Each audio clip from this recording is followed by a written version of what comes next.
Unscripted, Rise in the house, Cody Brooks in the house. We got the crew rolling in here on a Tuesday night, getting ready to do some toy making. Just getting the blasts out, letting everybody know that we're up and running, and then we are going to get rolling on some toy making here in just a minute.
We are ready to go live. We're going to do some toy making tonight.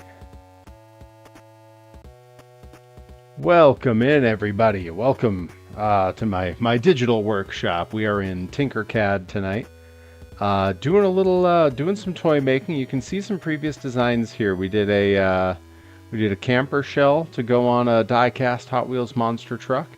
We did a ride truck attachment. You'll see ride trucks at monster truck shows sometimes. And today we're going to be working on, because it's winter here in New England. It's been freezing out. It's been cold. It's been snowy. We got some 18 inches where I live, 20 inches over the course of about a day and a half over the weekend. So it's on my mind. It's fresh. It's in my brain.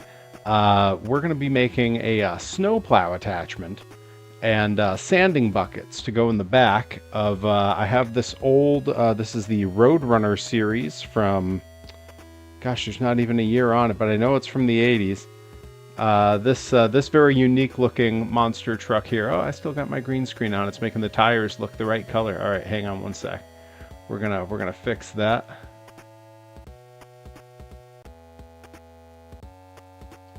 There we go.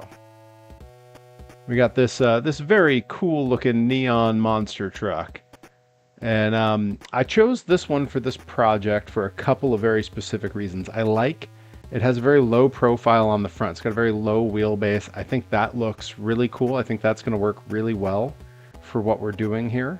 Having a snow plow kind of on the front of that feels very natural.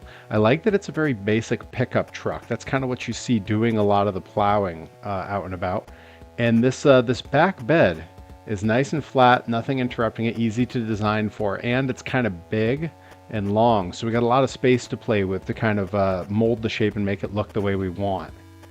See, Adam NX67 says, been kind of a meh 24 hours or so, so this is a nice break from reality. Hey, for all of us, man. Boy, yeah, needing a break from reality. So let's see. I'm just getting a careful look at what I have to work with here. So our sort of, depending on which part we start on first, our interface is either this front here, this sort of like what would be the bottom of the chassis. That's going to be where our snowplow is attaching. or the back bed is going to be where our sanding and salt bucket, whichever you're envisioning this having in it, will go. Um, so the first thing I want to do is I want to pull up some reference images. So quickly, we're gonna see what Google image search provides for us when we type in snowplow, and we're just going to get a quick look here. We can see there's a lot of different variations here. We've got sort of just a plain sort of just front, just the actual plow piece that does the pushing. We have your sort of split plows, very sort of, when you put those on a monster truck, it's a very sort of Mad Max kind of vibe, you know. We also have, this is a little bit closer to sort of what I envision. The sort of having some lights, there's a bit of like a mechanism arm, and then there's one big fat plow that's kind of just a little bit diagonal, little kitty corner. Yeah, something like this image is kind of what I'm picturing. And I think we're going to keep that up as our sort of reference image here. Now, there's a few things to consider on this, because we can make this design as complicated or as simple as we like. I do think that there's something to be said for simplicity, because it reads more like a retro toy. And regular viewers will know that means a lot to me. I like old school toys. That's why I'm working on a monster truck toy from the 80s as my model. I like the simplicity. So there's something to be said for just a very simple piece. But when you look at, like, you can sort of see it here on this. Oh, yeah, there we go. There's these sort of back ridges that are there to make these larger plows more sturdy. We might consider doing something like that, having the sort of the support piece on there.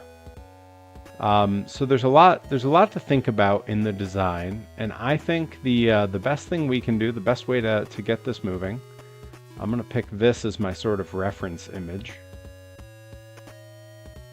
And I'm going to keep that ready and nearby so that I can reference it as we work here.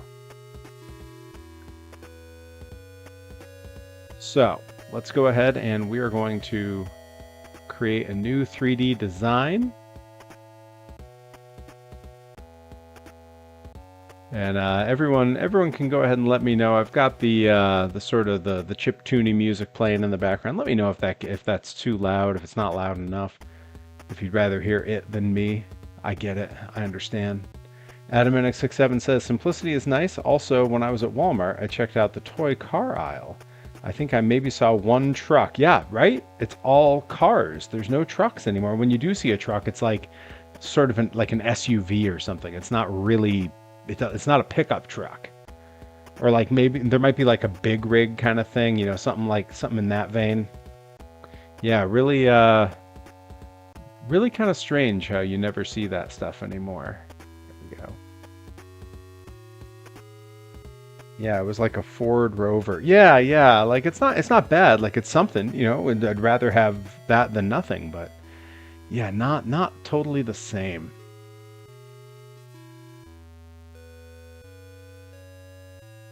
All right. So we're going to go ahead and we're going to start basically the same way we always do, which is starting with the least fun part first, which is going to be our interface. We need to figure out how this piece is attaching. And my instinct is to just use something like double-sided tape or glue. I don't love the idea of permanently altering an old toy, but I also... Those who are regular viewers know that I'm a firm believer that toys are meant to be enjoyed in whatever form that comes. I could try to make it very simple and just have a piece that sits here and sits on the ground just so it looks nice on a shelf. But at some point, I would like to see these kind of, you know, I would like to make a little track for them. So I'd like it to be able to move, which means the plow has to be suspended up in the air and not touching the ground. So it's a lot to consider. Let's see, I did snatch a Neon Speeders from Hot Wheels, about $3.50. It's not too terrible. It's a neat little 62 Corvette, black and pink. Oh, hell yeah. That sounds sick.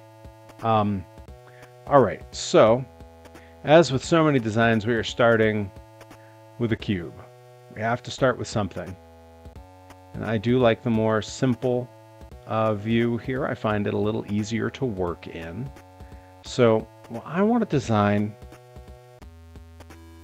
yeah, I think if it'll show on camera, there's sort of a nice 90-degree angle right here between this piece and this piece.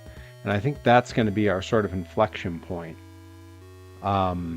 There are some ridges, which I believe you'll be able to see here, that are going to complicate the interface here.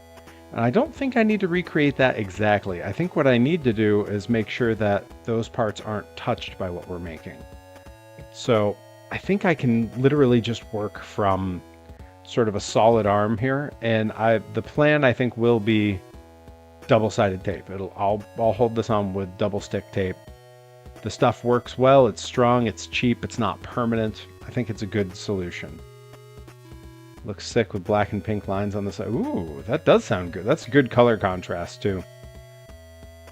Yeah, one of the other reasons I picked this, I don't know if it'll show on camera, but it does have like a towing company written on the back there.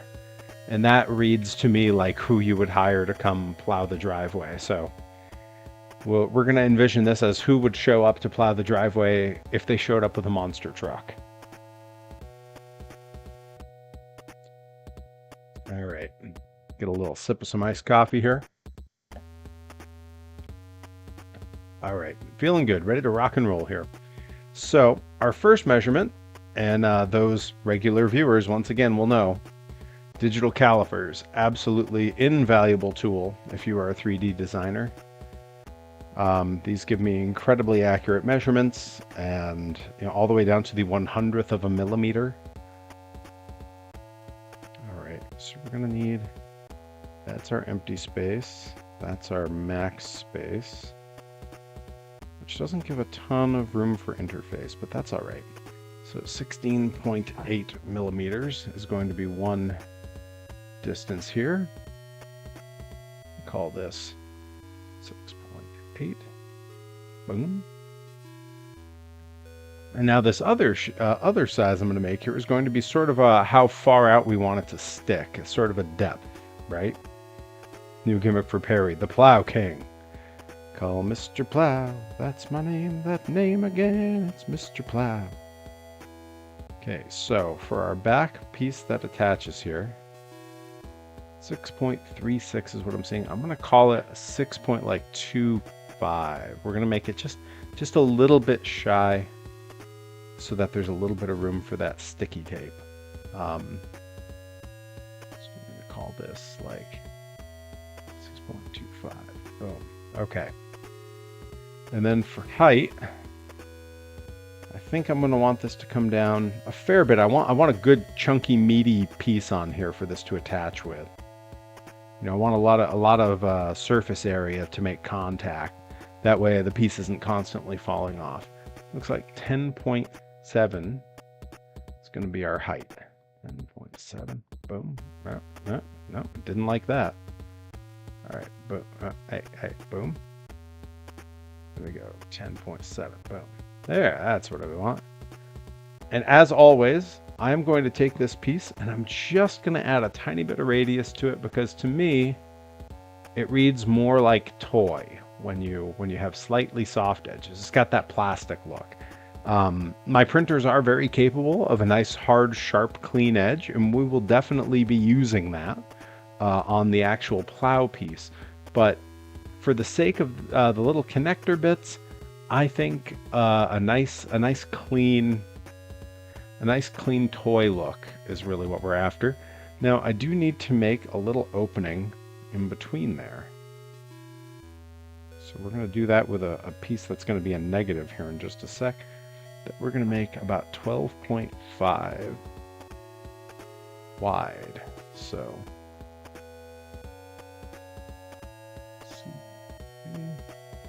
all right, we're going to take that. This one, we're going to lose the radius entirely. This is going to be a very solid piece. And this one, we're going to go 12.5. Make it a little bit taller. Make make it a little bit lower. We're going to make it a negative. And now we need to get a nice top view on this.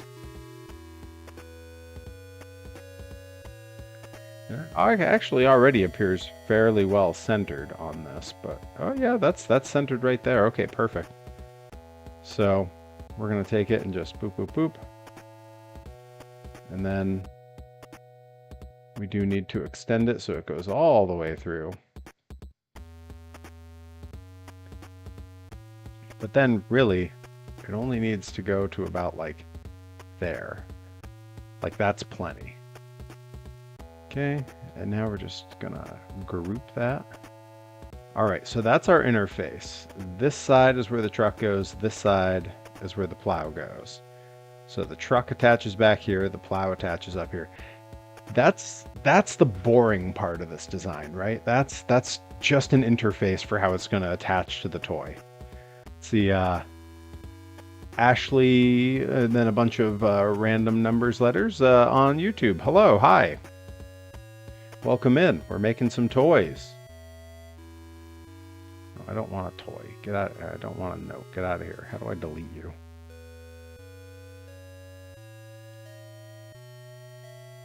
I've never accidentally added like a note before.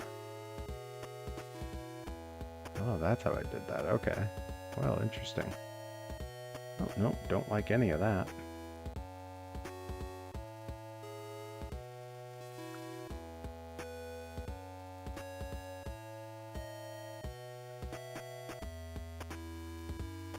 Well, that's just going away now.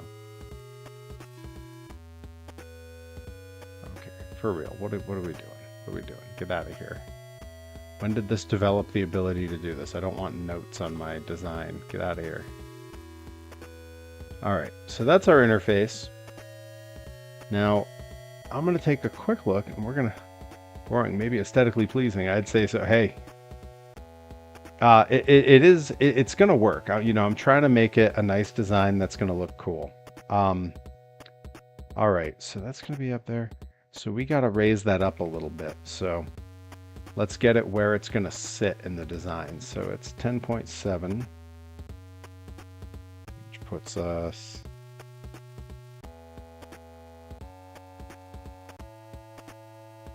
like there.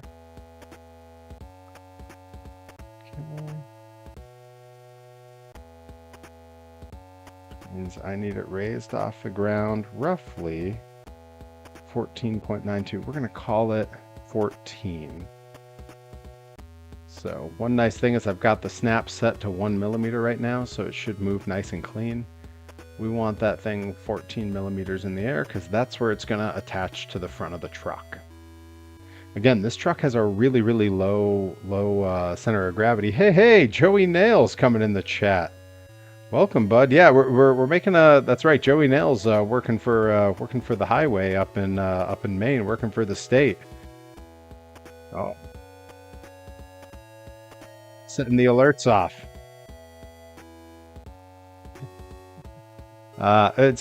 You picked the perfect one. You went with the behind the scenes Imagineers clip, the perfect clip for doing some 3D design. Joey Nail says, I really want to plow. Yo, after the storm we just had, I think we all do. I mean, my snowblower got the job done, but it was some work. I had to do the driveway twice in one storm, and both times it was like to the tippy top of the snowblower. We got like 20 inches here. Just awful. All right, so that's our interface piece. Now let's take another look at our reference image here. So that piece is going to go about here on the truck. Now this is going to sit a little lower on the monster truck than it does on this, because obviously, you know, proportions on a monster truck are very different. So I think we can sort of design something very similar to this. I think we can go like really similar to what this looks like. Jerry Nell says 20 hours total in the truck. Yo, brutal. I mean, at least you're in a truck. You got some heat going. I'm sure you could probably listen to some music or something. That part's not so bad. But whew, busy weekend. I bet you picked up some good overtime though. That's what I'm talking about. I just want above freezing temperatures. Yo, Adam, I'm right there with you, bud. I am not a fan of this weather, or really anything that people would consider weather. All right, I'm gonna go ahead and bring in a cube. And what I want to do is, and right now this is the part where we just we're working by vibes. This is vibes. We're working vibes now, because I want to make this look and feel like a plow. And right now, starting from a cube, tough spot to start from. So what we're gonna do is I'm gonna, again, this is vibes. This is the part where the design becomes art. I'm looking at this and I'm going, how thick do I want the plow to be? Like here reads more like a plow for, like, you know, a regular truck. Here's like a city or state truck. I think somewhere in the middle is going to be the right feel for this. You know, something like right about there. And we're going to call it 20, which is the height that it starts at. Nicka Beans, welcome in. Welcome, welcome. Happy to see you. Joey Nails, I don't know if you've been here since we announced the big bit alerts. We have all the regular alerts, and you were kind enough to already set one off. We got to see Walt Disney talking about the Tiki Room and the animatronics. There's the alerts, but now we have the big alerts, and the big alerts get you prizes. The big alerts, you can get a mystery box with 3 toys from my collection and 3 trading cards from my collection. It's a grab bag, it's a mystery. You have to be surprised. Or our other bit alert gets karaoke. I will stop the stream right now. I will pull up my list of YouTube karaoke and I will do a song on stream.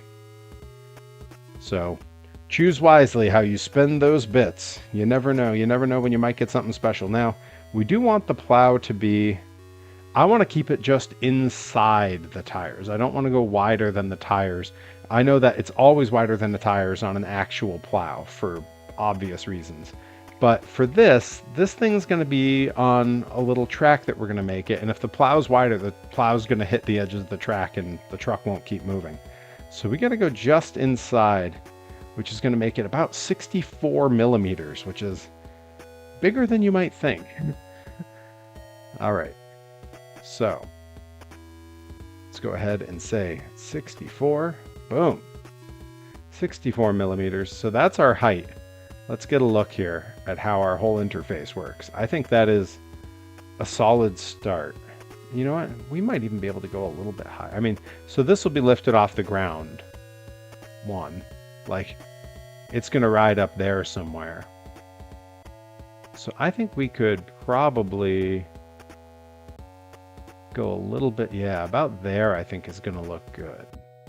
Yeah, that feels good. All right. But now, this obviously, I don't need to tell you, doesn't look like much of a plow. We have to remedy that. And the way we're going to do that, I'll take this down to back at ground level. We are going to bring in, let's see, yeah, well, the half one. Yeah, let's go with the half one. All right, we're going to bring in our little half sphere. That's my name. That name again is Mr. Plow.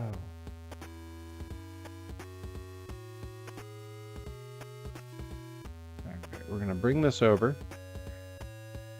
And I actually want to go a little bit taller and a little bit under this, because we want this to be bigger than that by a fair bit. And I'm actually going to, yeah, that's, now we're getting somewhere.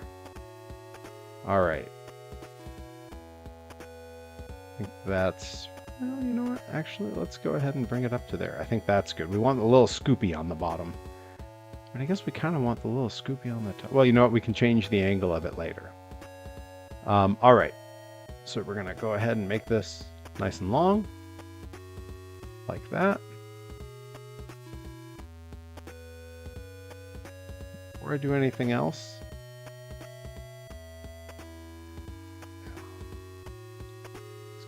bring in a cube here. We're going to make a copy of this, Control D, bring it over here. Then this, we're going to make Nice and long, nice and tall. And thick.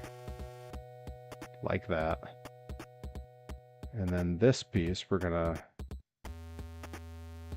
just make it a little bit, just a little bit bigger. Bring it up. This gets made into a, correct. This gets made into a negative.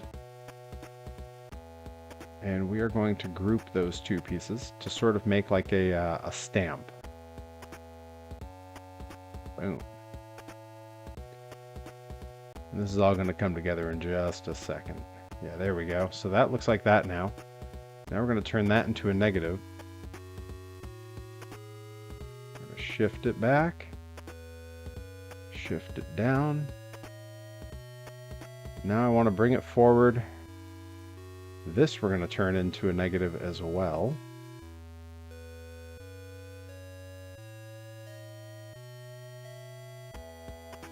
Back it up. Yeah, something like about there.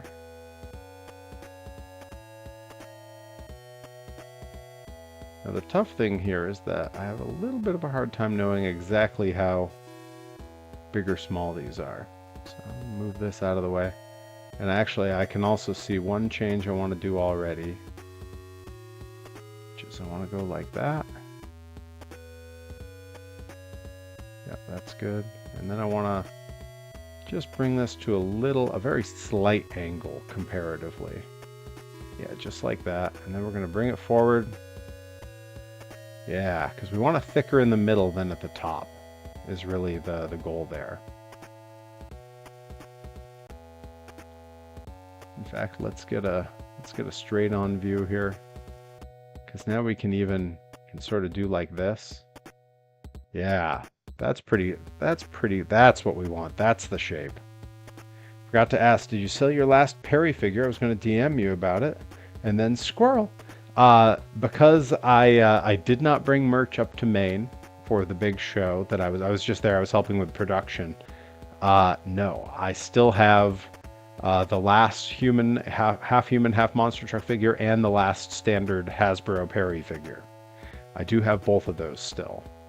All right, so now we're going to go ahead and we are going to group these. Boom, like so. And there we go. Look at that.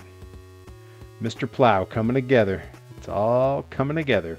Now the edges on this are going to be sharp because it's going to be a lot of work to make them not sharp, and I think it's going to look okay. But I do think that there's a few things we can do to make this a little more interesting looking. We talked about the support ridges on the back of the piece. We talked about there's sort of the edges sometimes. Sometimes there's like an upper lip or a lower lip. I think what I want to do is we're going to copy that. I'm going to bring this way down to like here. Yeah, and from that, I'm going to have to zoom in on that piece a little bit. I want to make sort of end pieces here that because to me, while it's not standard on a real plow by any means, as Joey Nails will tell us, being a professional plowist. That's the term I've decided to use for it. It is very toyetic to do this. Yeah, so we've got this sort of little edge piece. And now I'm going to Control D that. And we're going to move it down the other end. We got to get a nice view here. Be able to see what I'm doing. There we go.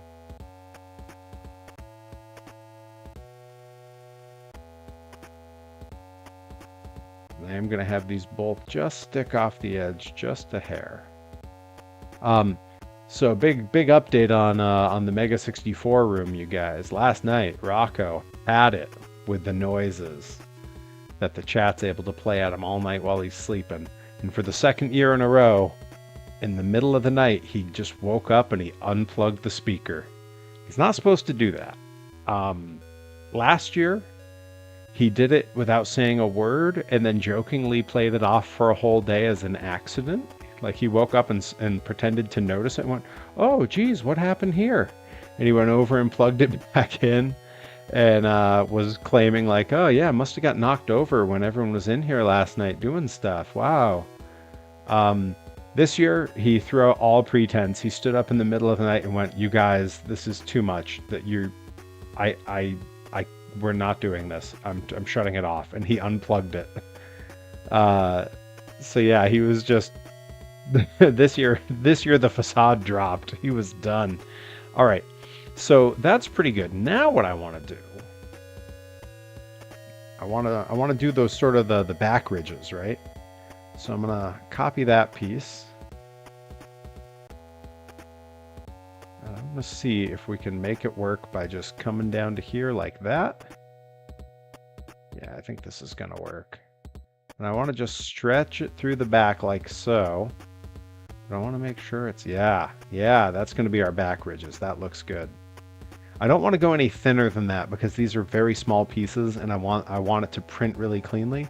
And have, like, if you think of small pieces on toys, the plastic bits, I don't want to ruin any of the toys I have for the show a toy. If anyone's got a bunch of spare channel points they're looking to burn through and you want to pop a show a toy, I have some examples here.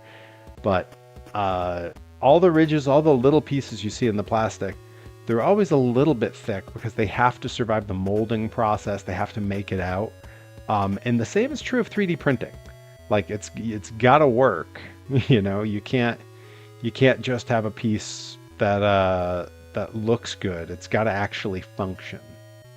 Okay, so let's get a top view here, and I'm gonna Control D, and then we're gonna move this to about there, and then I'm gonna boom, boom, boom, like that. That spacing is perfect. I was guessing on the spacing. You know what? It's almost perfect. I don't like a piece in the middle because I need connection points there. Maybe it's okay. You know, I think it's all right. I think it's gonna be fine. Okay. So I'm calling that the front piece of our plow, the actual physical plow piece. That is what it's going to look like. So as we move on from there, now we need to bring back this piece because now we need to start considering all of the placements. And part of that is going to be that this is not going to be touching the ground. Oh, who did it? Who did it? I'm waiting for it to pop up where I can see Adam NX67 pops show a toy. And Adam NX67, like happens from time to time, is going to get a 2-for-1 because I needed an example piece that I was talking about, and I have some prepared pieces that I was going to show. So we're getting a 2-for-1. If you're watching, if you've been using me as a second screen and not watching closely, this is the show a toy portion.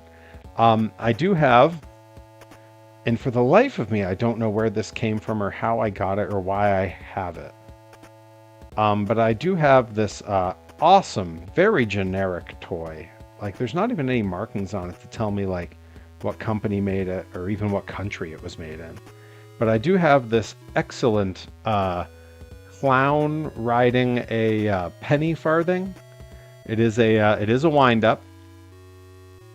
And so the back wheels spin, which makes him pedal when he's on the ground. Really nice. It's just a toy that I always keep around. It matches, let's see, it's not in frame. I'm going to have to lift it up and bring it in frame. I have to turn the light off on it so it doesn't look terrible. Maybe it won't make it into frame at all. I do have a clown lamp that I keep around. I'm gonna mess with my actual well, hey now. I'm gonna mess with my actual video and see if it, yeah, there it is. Now it's in frame. Look at that. I do have this old clown lamp. This is some Perry lore. If you're watching on YouTube, I'll get it up on the screen too, because it's not showing there. There we go. This clown lamp, that is an OG. That is a 1983 stamp on it. My parents bought it while they were pregnant to have me. That was in my bedroom my entire life. That has moved with my wife and I to California. That went with me to college, and now it lives here on my desk in the office. And it is a really great match to that toy. All right, that's our little distraction for the moment there. Oh, come on, play nice with me here. There we go. But this toy is a great example of what I was talking about the size of pieces of plastic that you can have in a toy, because this little coat tail could be, if you were designing it, if you were sculpting it for not as a toy, not as something that was going to be molded, not as something that had to be produced, that could be much thinner. It's a coat tail if you wanted it to be realistic. But instead they go very stylized and they make it a little bit thicker, but that's because it has to last coming out of the mold and the factory. So it's a similar issue that you run into with 3D printing, where if the piece is too small, in particular, we run into this with resin printing because you can get very small parts in the design. The process for actually printing the piece is kind of aggressive on the piece, the way it works. And because of that, you can't make your piece too little. You run the risk of it breaking during the printing process.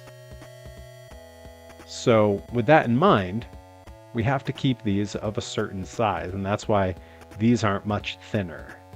They're going to stay about that size. So now we're setting up how we want this to sit, and I want this whole thing to be up a little bit. I want it up off the ground.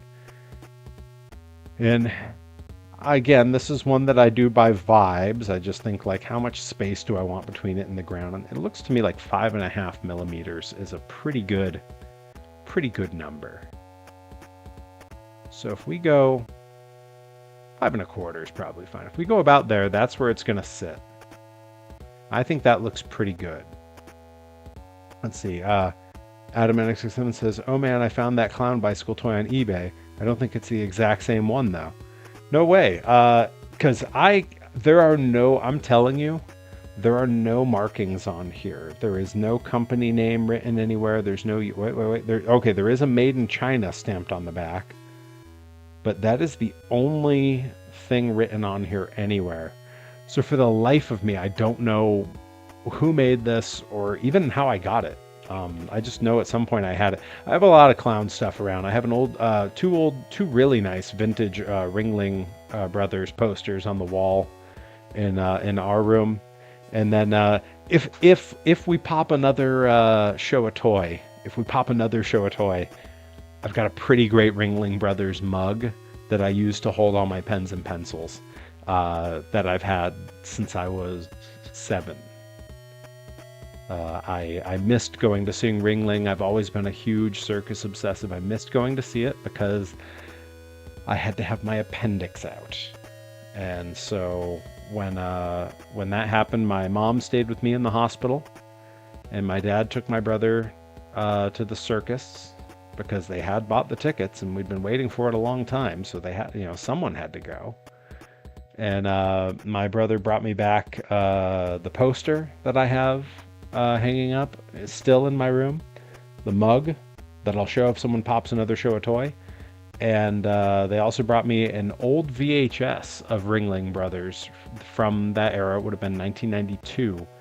I have that VHS in the basement, and I do have a working player. So at some point we may do a VHS night. I actually a good buddy of mine that I know through the world of Mega 64, Mr. Dr. Ryan. Yes, Mr. Dr. Ryan. He's known for the day before big holidays when everyone has the time off. He will often stream VHSs. He literally puts an old CRT TV in front of his webcam, and then he will just stream VHSs all day. And he gets some good ones. Like he finds some good stuff. All right, now I want this piece to be freaking thick and chunky, because this is what's going to hold these two together. Hang on, let's get that top view again. Okay, we want it to be about there. Pretty well centered on this piece. Yeah, pretty well centered. And then we gotta raise it up till it feels right. And I think that whole piece fits under that bumper. So yeah, let's keep it under, but then we can go higher out here because we'll be past the front bumper of the toy. So once again, I am going to give this a very slight radius because I just think it looks more toy, you know? I think we need this to stick out a ways. Oh, that's true. I didn't think about that. We need this to stick out a ways because all the way back here between these wheels, you know, half of a finger is where it's going to connect. And if we have it too far back, it'll be on those wheels. We need it out in front. I didn't even think to measure that. Oh, I'm glad I'm looking into this now. All right. Yeah, we need some space put in there. All right, yeah, we're going to go 20 millimeters again. 20 millimeters.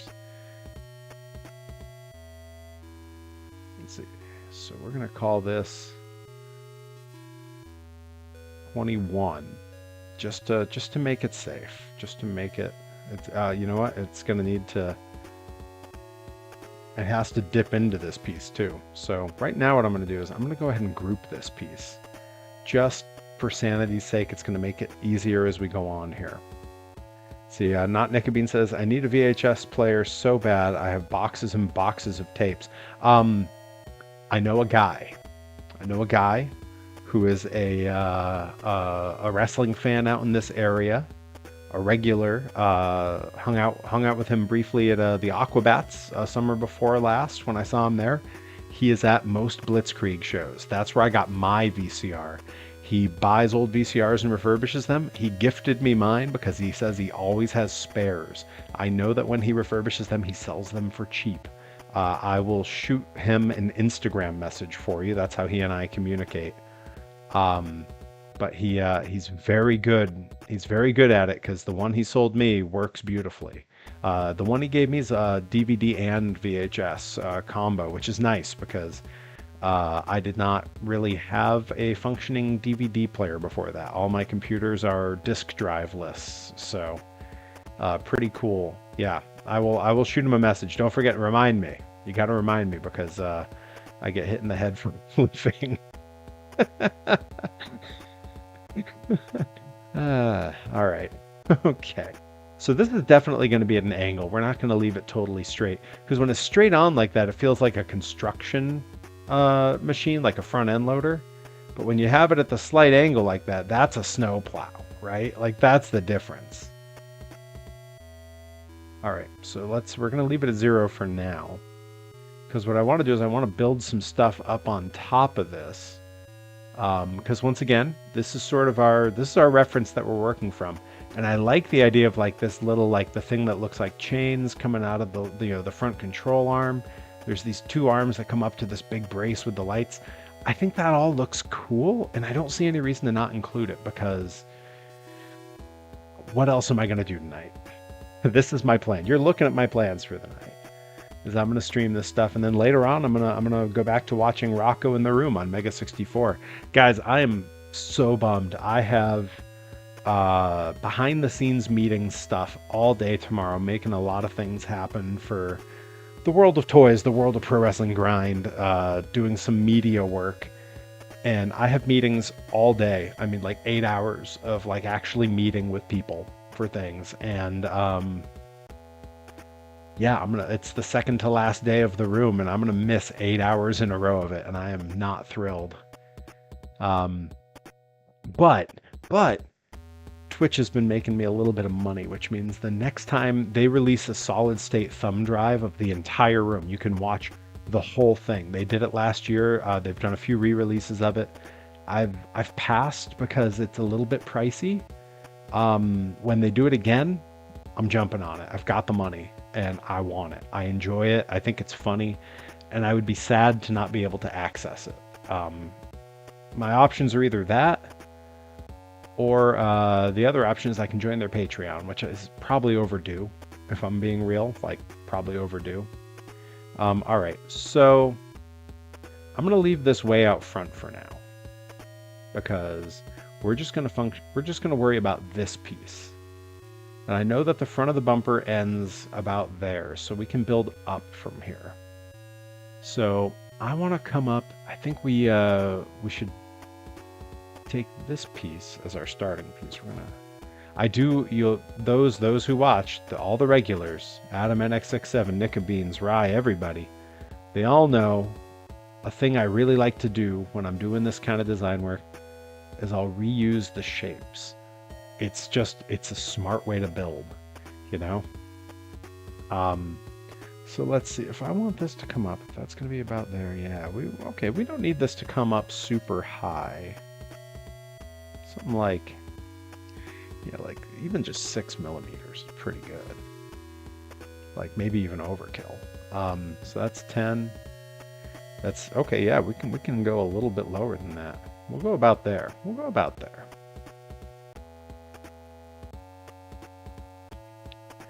You be using them shapes. It's what I do. I do be using shapes.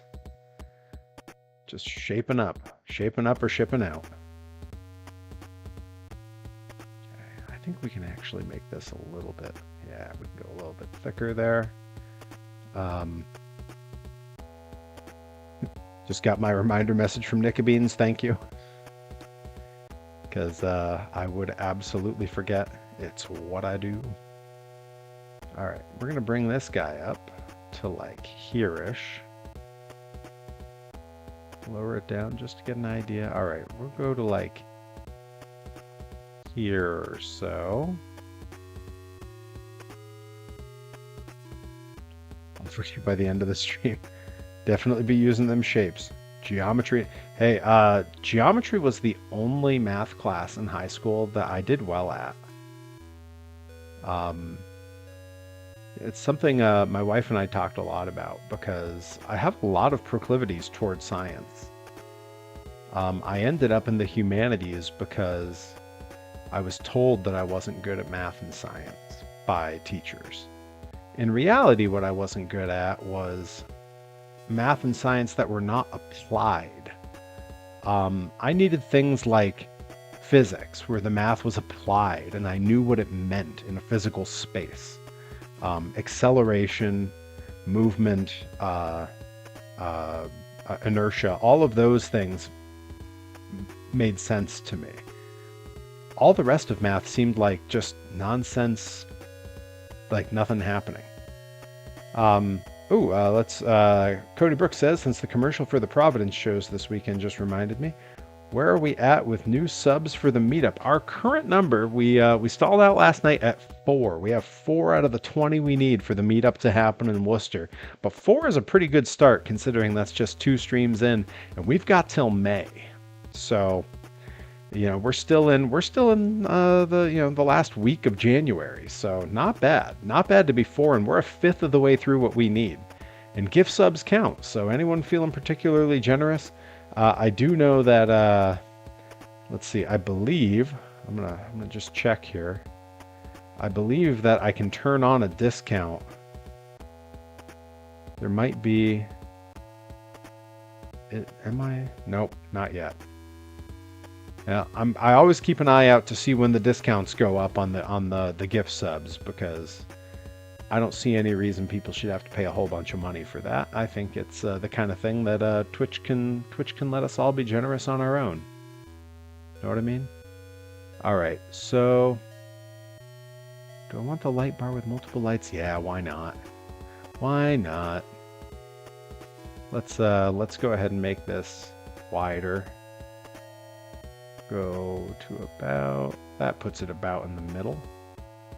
Close enough anyway. Yeah, there we go. Okay, that's looking pretty good. And now we need to make some lights on there. Now I'm of course I'm a bit, hey Foldster, You asked for applied, and they give you the path of the particle traces the yeah. Thank you. Exactly. Exactly. But yeah, applied math was so much better for me. Geometry, I did great. Understanding shapes and angles and how they affected each other, and learning that at a similar time that I was learning physics, made a lot of sense to me because a lot of physics is understanding, like, equal but opposite reactions, and geometry is sort of a visual representation of a lot of that. Oh, interesting. I loved math, but hated word problems. If I wanted to read, I'd read a book. Oh, man. Fair enough. I mean, hard pressed to get me to argue. So I've been a little torn. I have a trick I could do to sort of make translucent lights on this when I make it. But that's not as simple as the pieces we would get for these toys. So I think I'm gonna skip that. I'm just gonna make something that sort of gives the feeling of the headlights, right?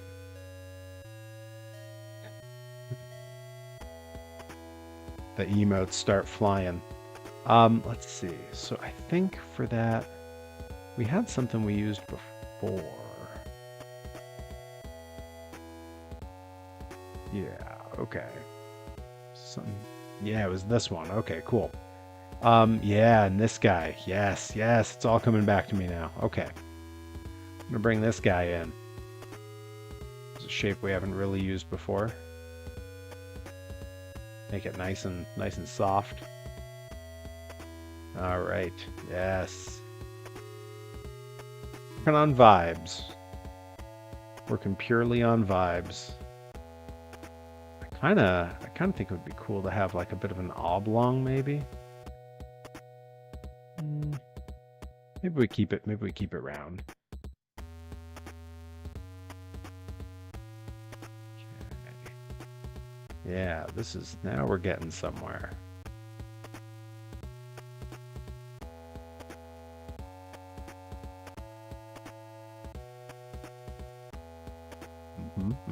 Yep.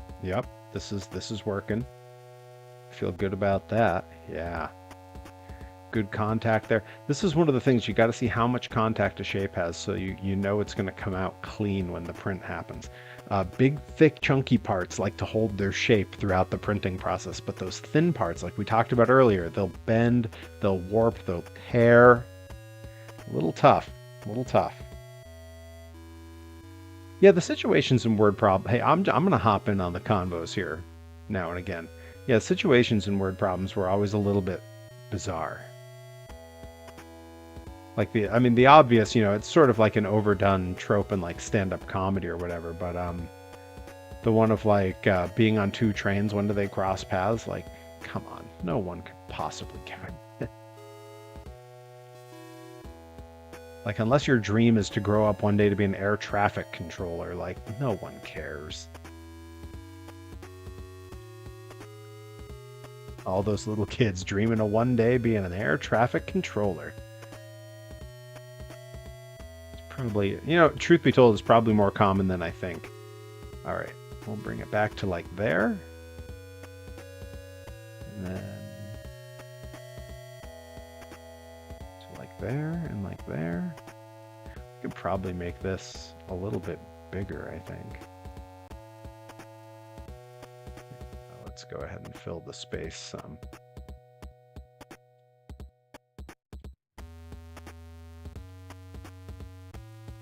Let's get that front view. Yeah. Now that's a headlight. Come on. Oh, I totally get it. Now,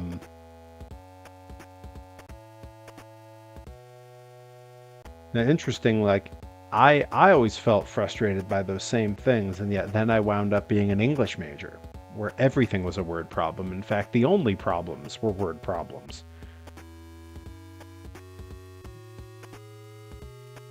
Control D, and then we're going to try to more or less match it on the other end here. Something about like there, I think looks pretty even. Yeah, there's those headlights. Now, do we keep them round like that, or do we maybe make them a little oblong? Like, the example I pulled up is oblong, right? It's like, maybe that is a little bit more, maybe that looks a little more like what we want. So let's go ahead and just...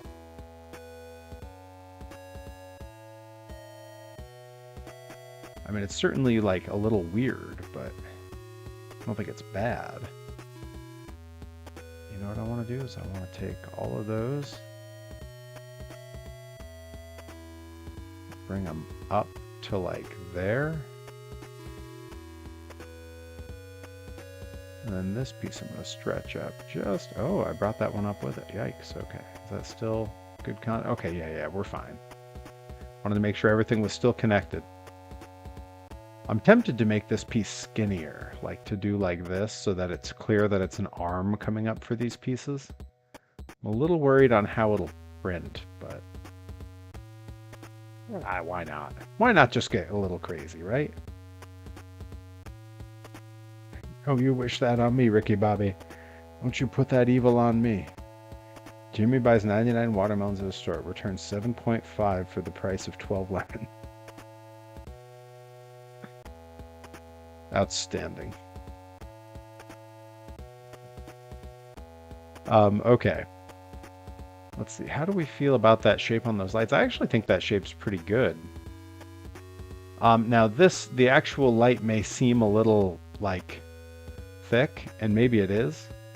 I do have an alternative, which is if we go like, yeah, maybe this is the, oh, this might be the move. Let's see. Let's go to like there, maybe. Yeah. Oh, this is going to be a way better idea. You guys ready for this? You guys ready for what Perry's cooking up here? Let's get a nice close-up view. Oh, this is going to be a great reveal if this looks how I think it's going to look. Ready? Come on, do it. Do it. Ah, it's frozen. Okay, give it a second. I think this is actually going to look really awesome. Okay, we did discover problem one, which is this piece. But that's okay. That's okay. We can counteract that by just going like that. Yeah, that has a bit of a headlight read to it. I think that's going to look cool. So I'm going to go ahead and executive decision, lose that. Let's get our top view. Control D. And again, I'm kind of working by vibes here. I don't fret too bad about if this is exactly the same on both ends, but that looks about right. Yeah. Again, this piece is going to be really small when it's printed, so if this is off by a 0.5 millimeter on one side, 1 millimeter on one side, it won't be noticeable. It's you know, at best a negligible issue. All right, now I need sort of our little toe front arm, and then I'm going to put a little like fake chain on it. I think will look cool. Again, some of this is going to be a little rough on printing, but I think if we keep the pieces thick, we can make it work. So I'm going to bring out a little triangle here. I do wish I could round this off a little.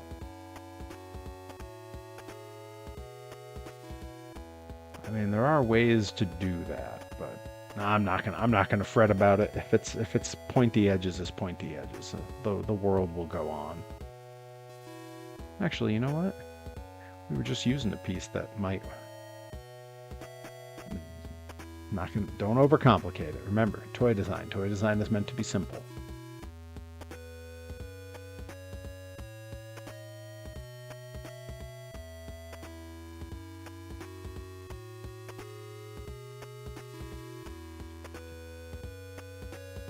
Once again, I'm going by vibes here. This is we're working from feel.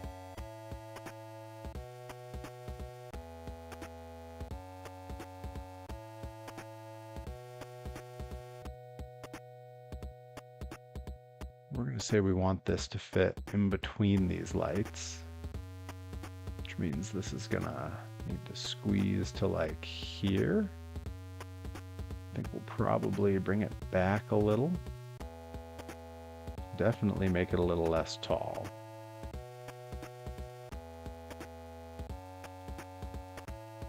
You can bring it forward to about here.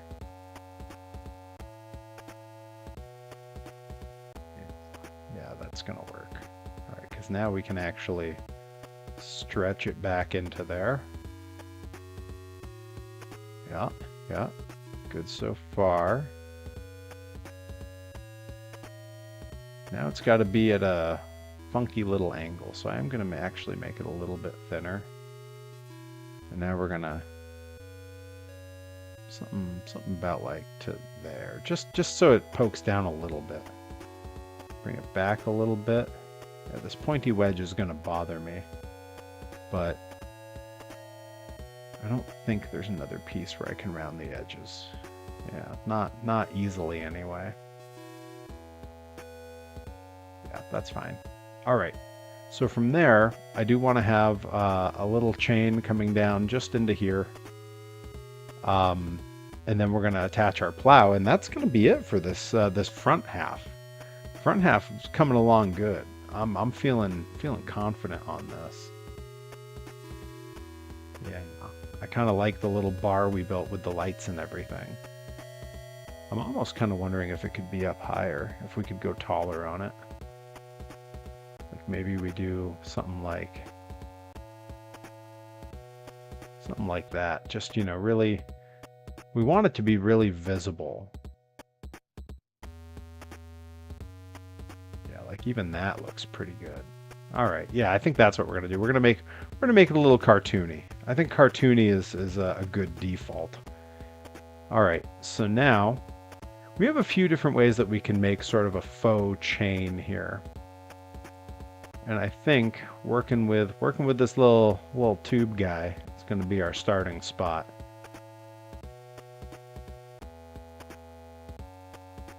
The trick with this is going to be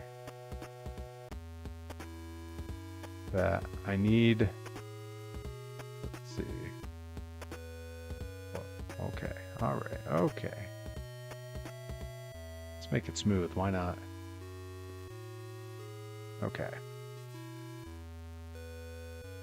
If we get a front view here, we are gonna make it more narrow. Oh, if it decides to play nice, all right. There we go.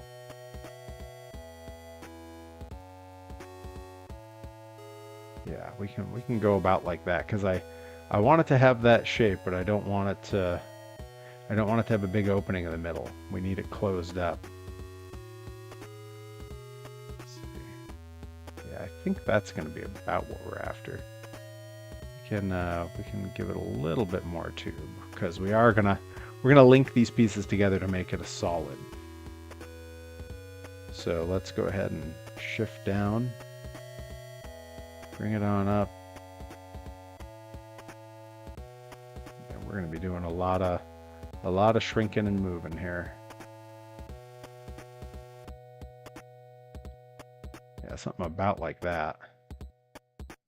Yeah, I think that's about the size we can work from if we want this to read the right way. So let's go ahead, and I want to bring this up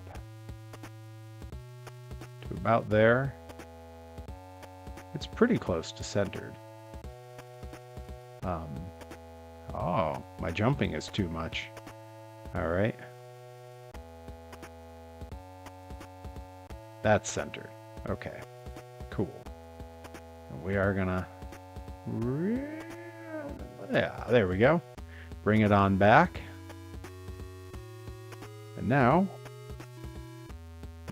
comes the fun. We're gonna 90 degrees that bad boy. Let's get our front view here. We're gonna bring it down so that it's overlapping, just like that. And then I just boop, boop, boop, boop, Boop.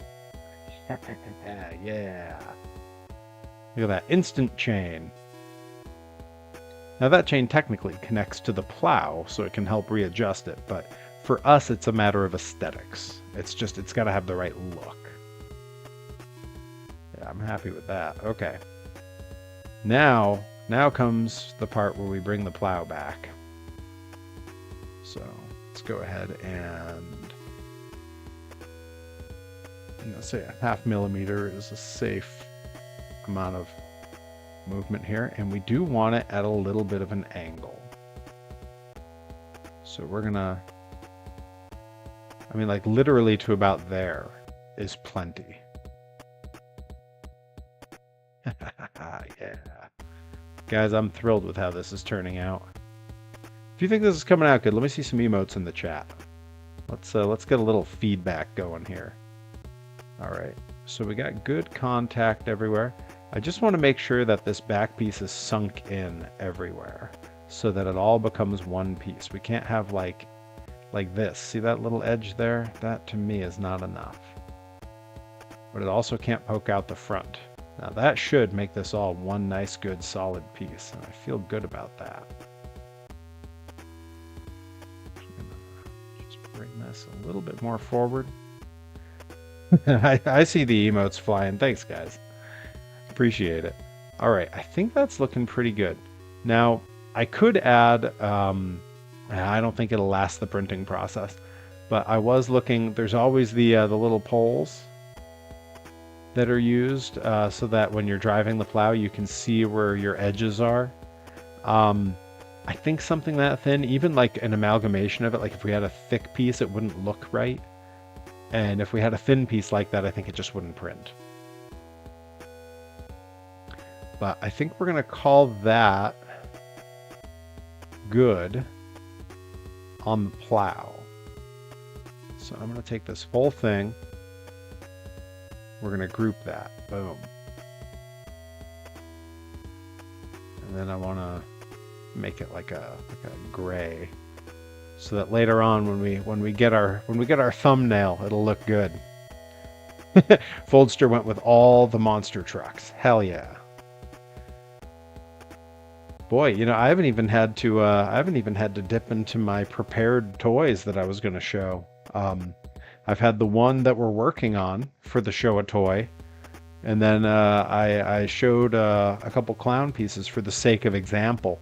But I have 3 other toys that are ready for a show a toy if anyone pops one. Oh, Adam NX67 saw me going at the coffee. Wisely popped a hydrate, which I am prepared for. I always have my water bottle. This is, for those who've only ever seen it on the green screen where it looks invisible, this is what the water bottle looks like the rest of the time.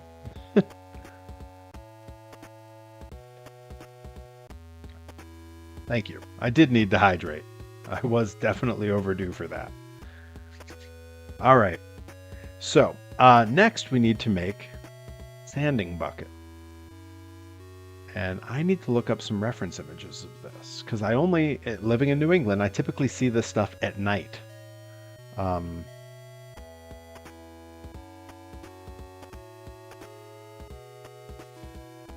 So I need to look up some images of what this should look like.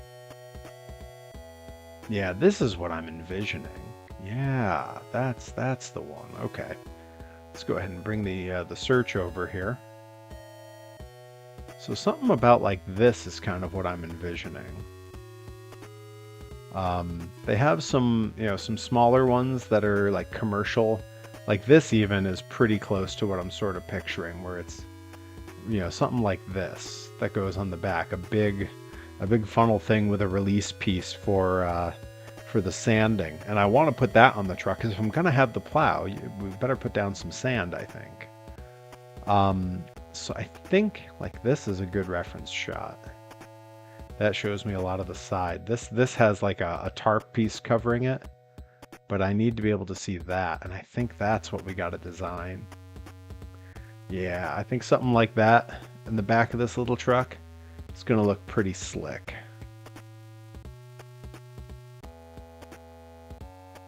So that's what we're gonna work on next. And let me go ahead and open that image in a new tab. Any good references there? I'm just making sure I've got good reference material to work from here. This one's a good reference image. This one shows a lot, but it's kind of small. Oh, actually, hang on. Look at that, we get a little bit of a view of just the piece by itself. That's interesting.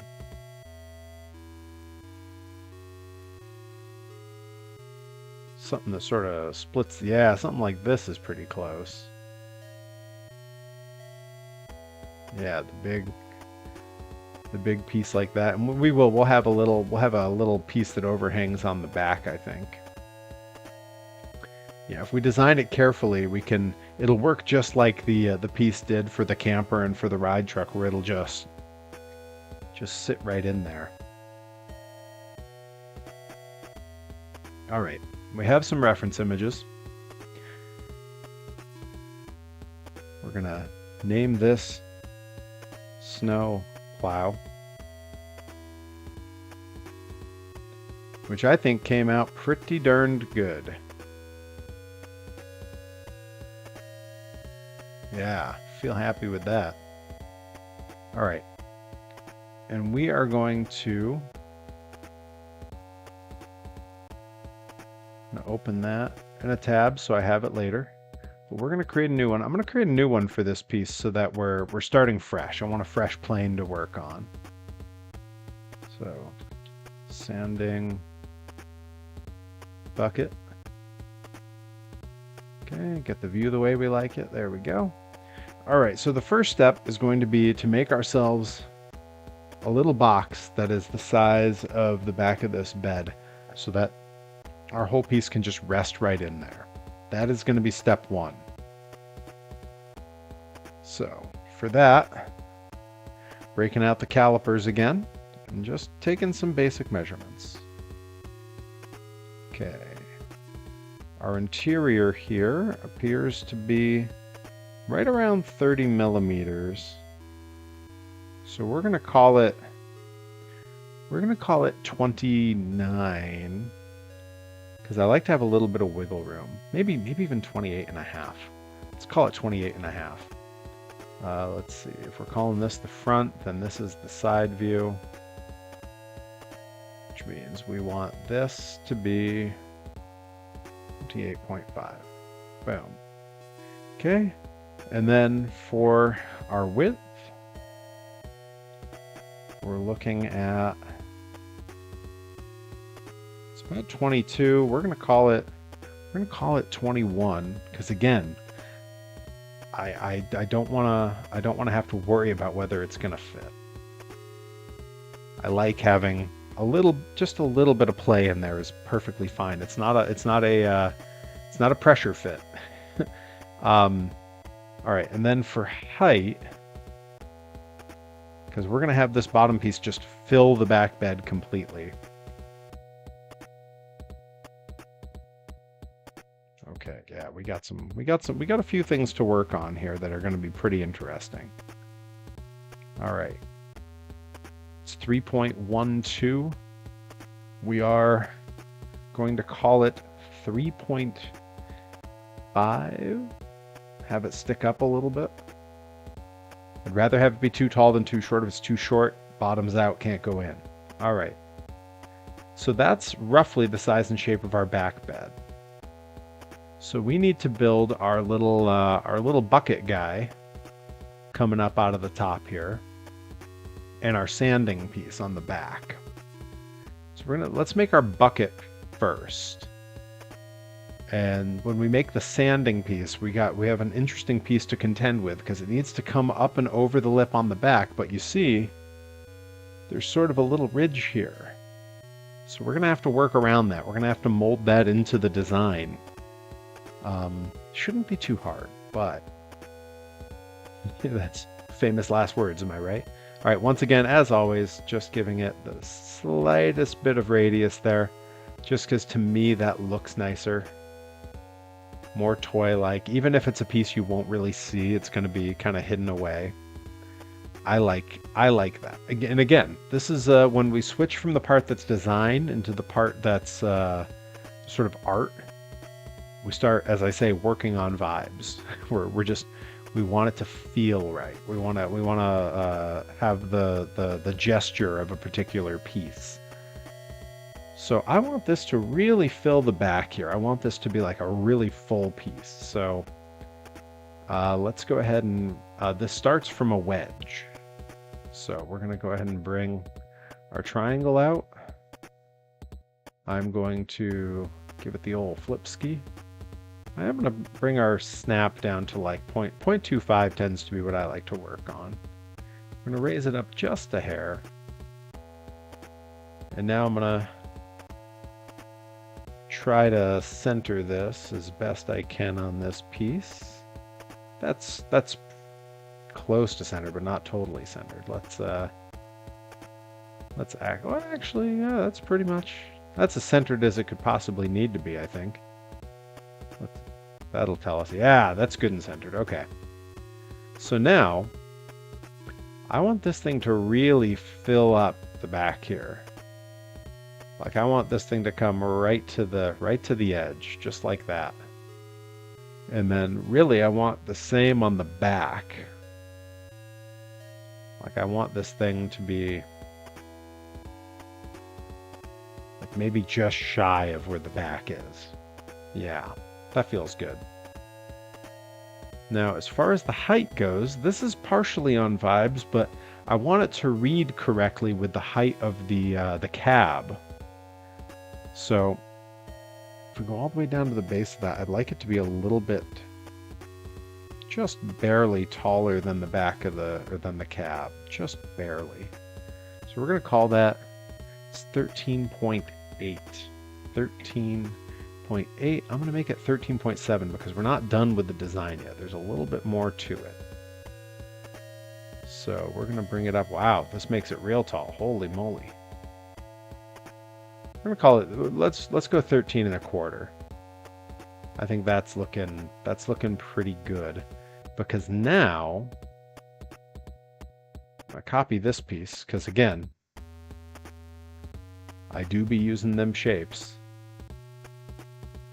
We're going to bring this up.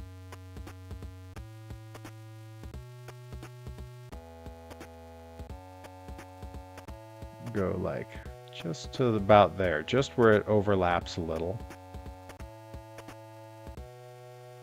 And then I'm going to bring it in to about there. About there. Just want it to overlap. Oh, see, and this is where we need to get careful. So I'm actually going to bring this back just to like here. And then I'm going to make this just a little bit wider.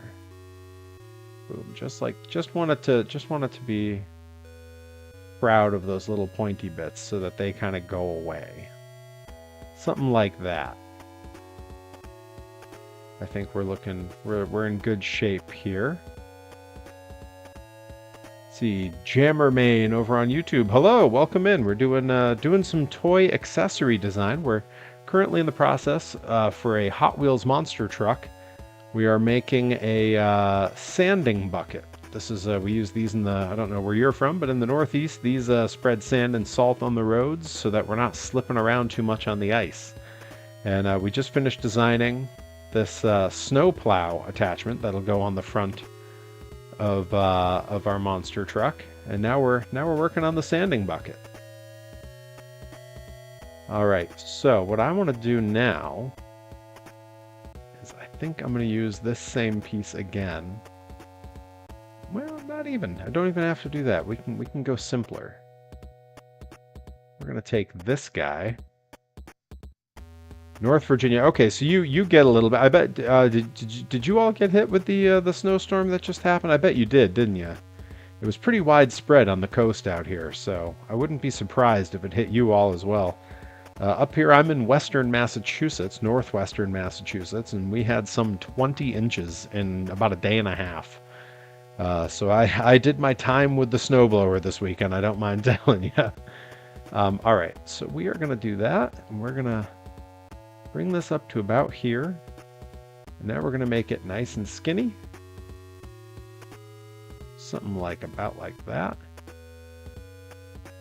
Oh, you're a foot under. Roger that. Yeah. It's been a week. It's certainly been a week.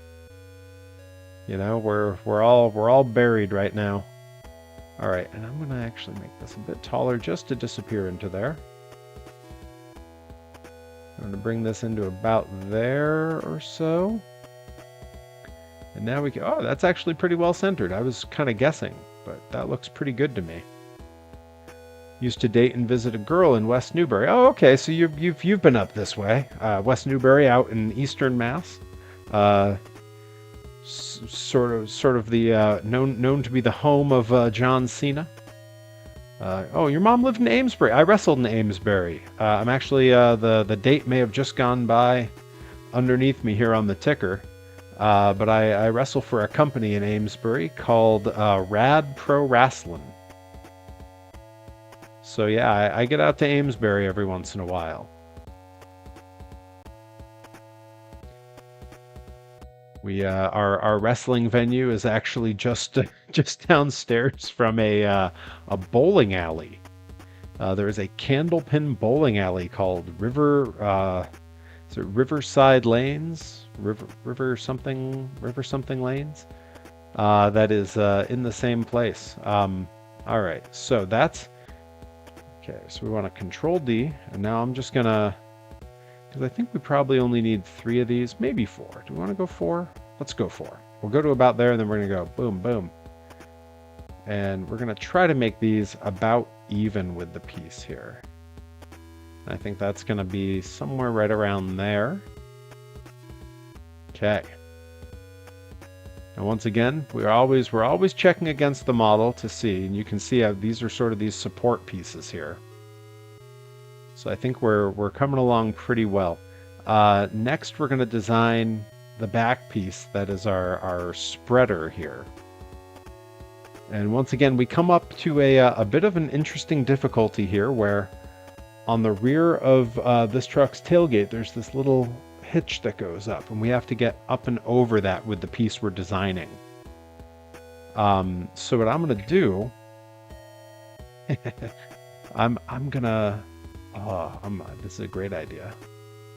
Again, I often am doing these designs on the fly, kind of figuring it out as I go. I'm going to raise this whole piece up in the air a little bit, and we're going to make a dummy piece of this. We're going to make this entire tailgate as a negative space so that we can stamp it into whatever we design to leave space for it. So to do that, we're going to bring in one of these negative cubes. This is they call it a hole, but I think of it as a negative space. And let's see, let's get a straight back view. We're going to bring it way up over here.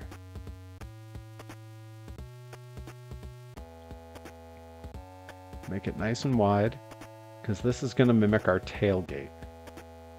Now the tailgate is at the same height as this. That's the back bed there. So we're just gonna bring it right to about there, because it's just gonna mimic the piece that we're trying to show here. Yeah, that's gonna work. Okay. And for just a second, I'm actually gonna turn that off, and we're gonna see if I go that way, it connects, and then boop, freedom. Beautiful. So we don't want to cut any of that piece off. That piece is already sized how we want it. So now, make a copy of this piece. This we're going to bring up. I'm going to measure the difference here, which is very little. It's a very small piece. But that's what these digital micrometers are so good at, is getting you some nice exact numbers. We're going to call it 4 millimeters. So right now it's 12.25, so we're going to call that 16.25-ish, give or take, because I am rounding up on my sizes a little, so it doesn't have to be exact. And then for the width on that piece,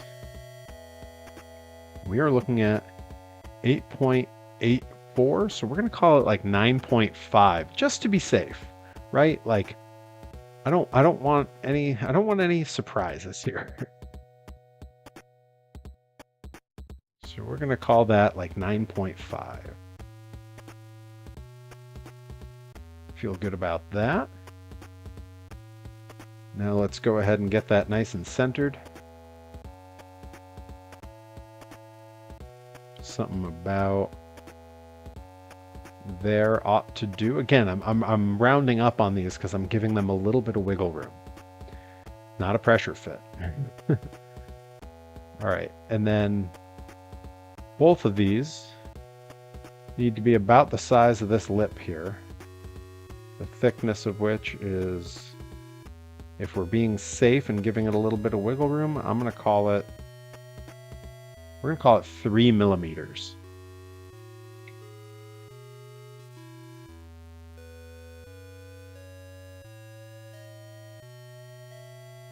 Boom, and boom. Okay, and just like that, we've created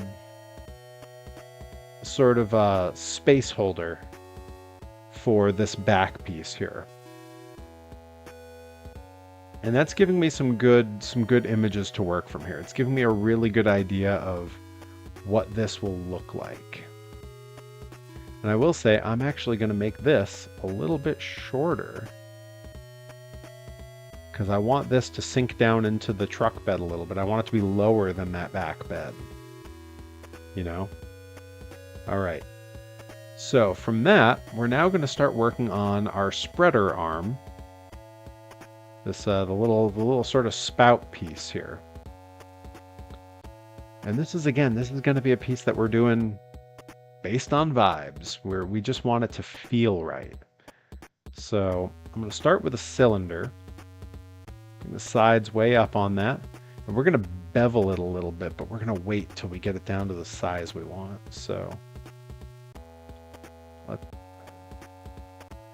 bring it about here or so. I'm going to say that feels about right. And then we want to go about here, maybe? Something like that. And now we'll bevel it in a little. Yeah, that feels good. And for segments, we can bring it up so that it's nice and round. Okay? That's looking pretty good. Let's get a good... Hey, Herobotic, welcome in. See, oh wait, Adam NX67 says you need to have a false count anywhere match where the wrestlers go into the bowling alley. So I'm not allowed to give anything away, but that's absolutely something they're planning to do. I don't think that I'm lucky enough to be a part of it. I think someone else called dibs. So we'll see. I'm trying to politic my way into it, but Herobotic, my good friend who's in the chat now, will be one of the first to tell you I've never been great at advocating for myself. I have a long history of being walked all over. Yeah, I think it's the plight of the millennial. Am I right? I mean, we all kind of have that problem.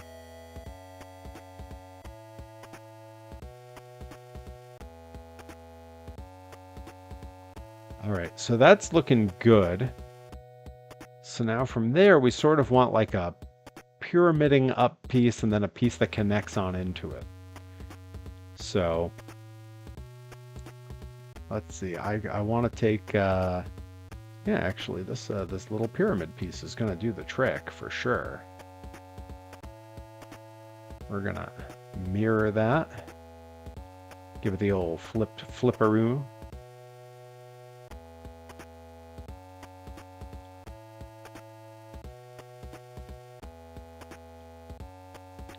Stretch here. But you're Three Belts Perry, champion of the oppressed, friend of the children. Yeah, you know, if I was good at politicking for myself, I'd have more than 3 belts. That's how you can tell I'm not good at it. I'm 18 years into my wrestling career, and this is the first time I've had that many belts.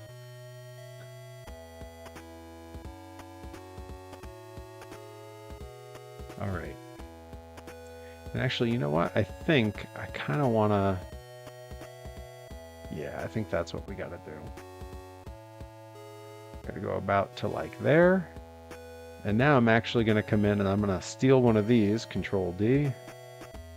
Bring it on back. Bring it on down. Just going to... I don't want this to take up too much space.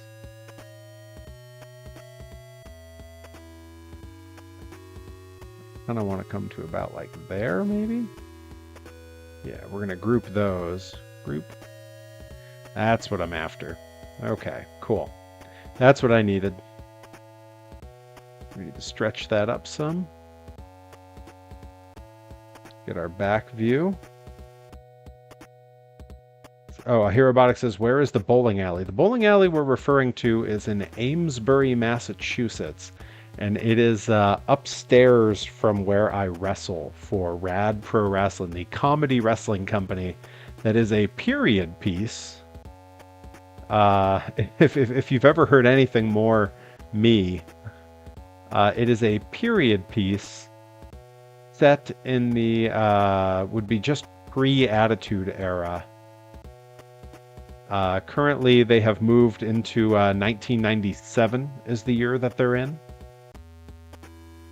That's where I wrestle as Fresh Youngman, the casual cyclist. Okay, I'm going to bring these up to like, let's call it like here. Yeah, that seems about right. Yeah, good. All right, so we've got a good part of our spreader arm here.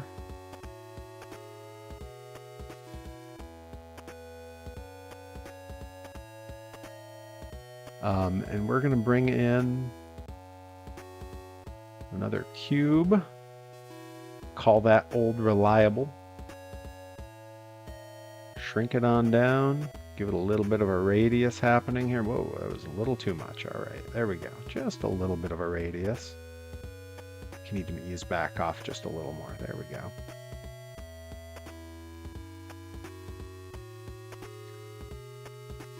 And again, I'm sort of trying to match what I'm seeing here from our reference image.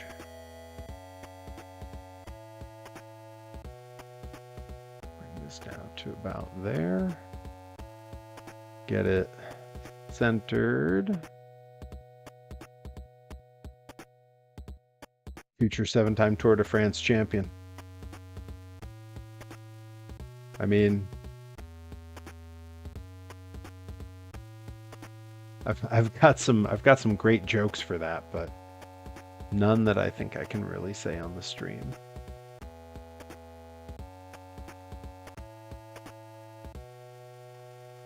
So Aerobotic, message me after. I'll tell you the funny joke I was about to make that I thought better of.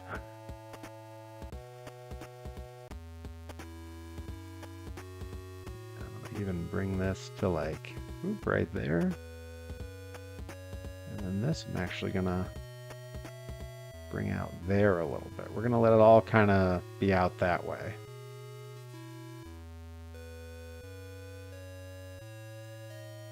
All right, and now we got to do a little bit of some trickery here. I think we gotta.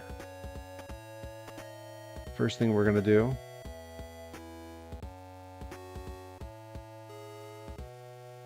We're gonna.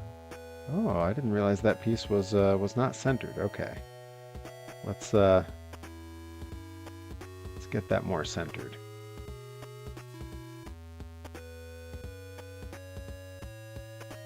Maybe it is. Maybe it's the other piece that's not. What's going on? Yeah, that's not really centered anymore. I don't know when that got out of whack. Okay, now we're good. Now we're good. We've recovered. We've recovered, everybody.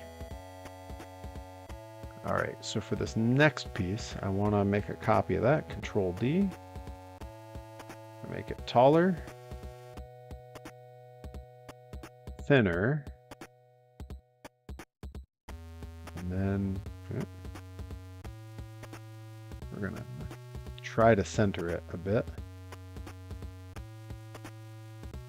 That's actually not bad. Wow. I keep getting lucky. I kind of just get things right, I guess. Who knew? All right. And then we need this sort of rounded, I need one of these, sides all the way up. Pop it on end here. Bevel the holy heck out of it.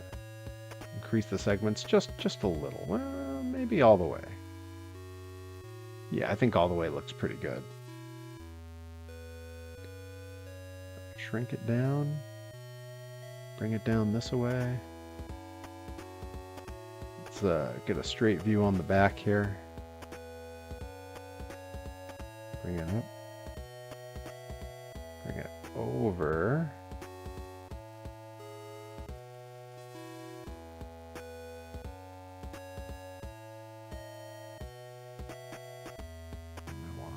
I want to get that centered.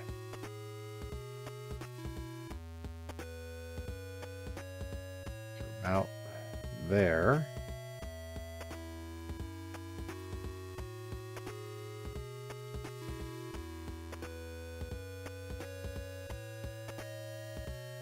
We're going to go to something like that.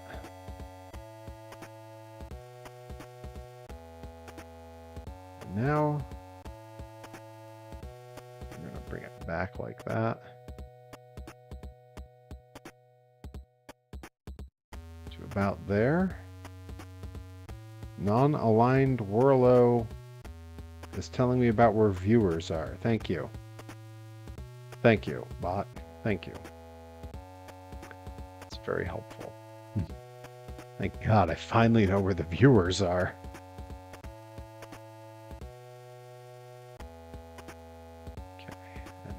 Do is take this, I'm going to Control D, bring it back a ways,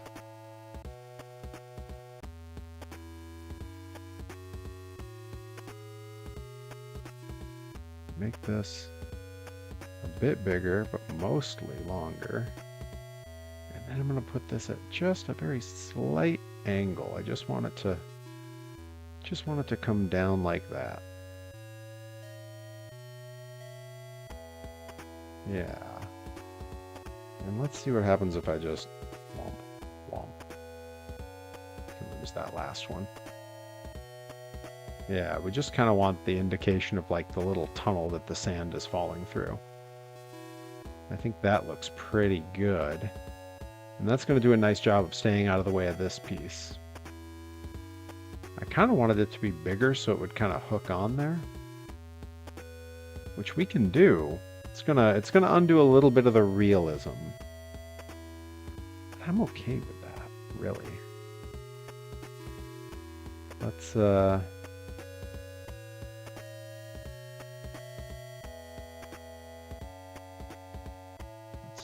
see what we can do to just make this bigger.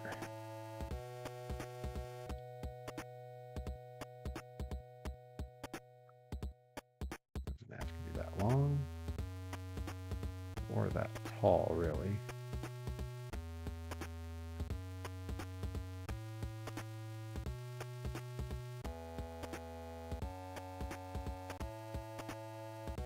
Right, now we got to do a little cleanup work to make this centered.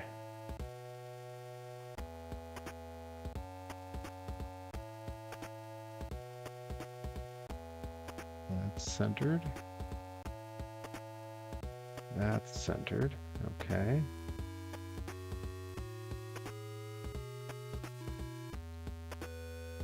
I think I even want to make another one of these and kind of go like this. So I want this thing to really, I want this piece to really cut in here, you know? I mean, I could just, yeah, maybe I will.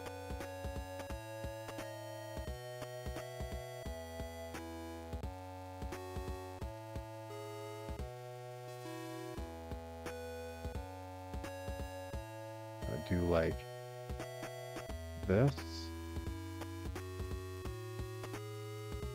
Yeah, that's kind of the piece I'm looking for. Something about like that.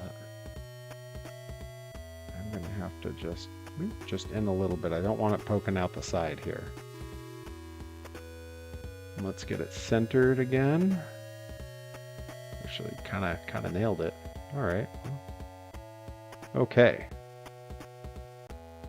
So I believe that's going to be our design for this. I don't think there's really much else that's needed. Let's compare. Oh, you know what? We do need something else. I spoke too soon, you guys. We were gonna let me call it a day without doing the fun part. This is where this starts to look really cool, because this whole thing is supposed to be full of sand and salt that's being pumped out of here, right? So we're gonna Control D. I'm going to shrink this a bit. Bring it up to like there. I'm gonna make it a negative. And then kind of come up to about here. Bring it to like there. My brain is melting from a full day. Hey, no problem, man. Yeah, I'm gonna shoot you with the joke I was gonna make. Kind of thing where I knew better than to say it on the air, so to speak. I'm gonna Control D. Not Control Z. I wanna Control D. And then we're gonna bring it over to like here. Then we're gonna do it again. Now I'm just gonna kind of center those three on that. Again, just by eye. Just by eye. It doesn't have to be exact. Alright, I feel pretty good about that. So, with where we're at now, we're going to make this all one piece. This is all just about to become the thing here. So here we go. It's going to reveal what I've been working on here. We've got the little openings where sand and salt might go. I feel good about this. This is very machine looking, which is what I wanted. It's got all the important parts. I think it's going to hang off the back of the truck really nicely and have a cool look. I'm very excited to get this this printed. If I get it started tonight, I might be able to have it cleaned off, dried, and cured before we go live in the workshop tomorrow night, because we will be live in the workshop tomorrow night at 8 o'clock painting up some of our accessories for these monster trucks so that we can have them on the toys themselves. Yeah, I'm feeling good about how this looks. I do want to make it like a silver. You know, I want it to look like it should look. Now, this is empty. That's a no good, boss. We gotta have some stuff in there. So I believe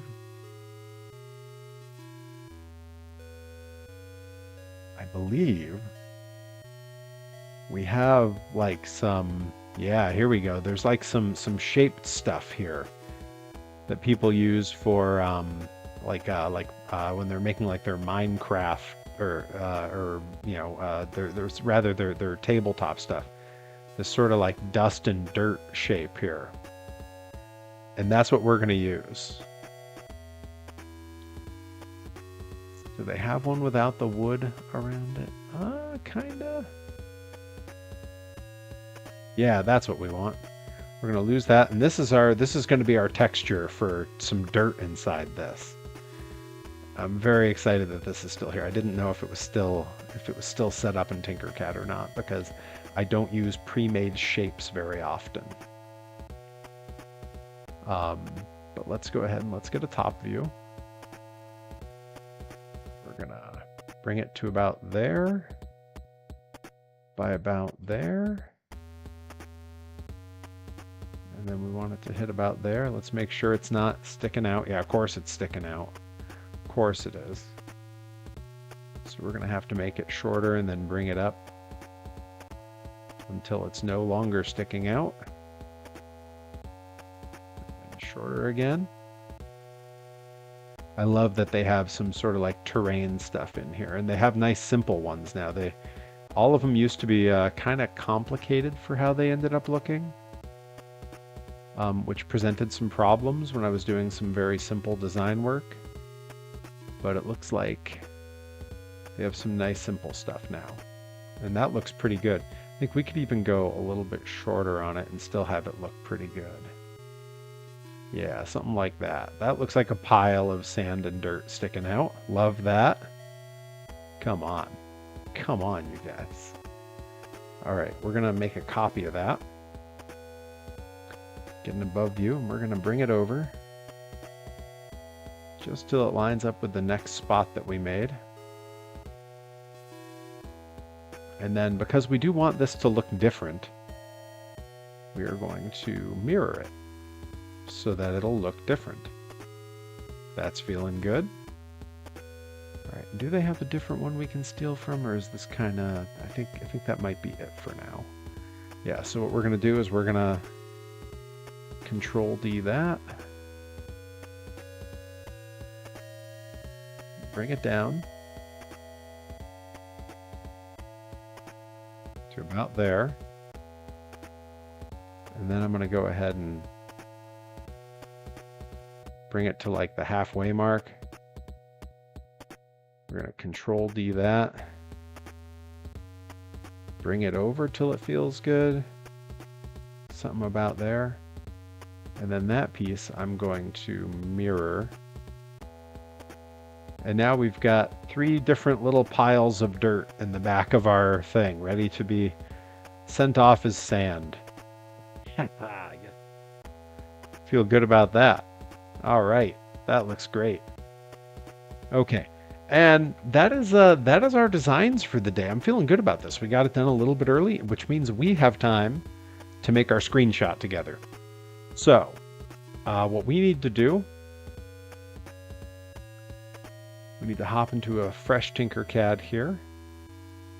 And we need to go into all of my designs.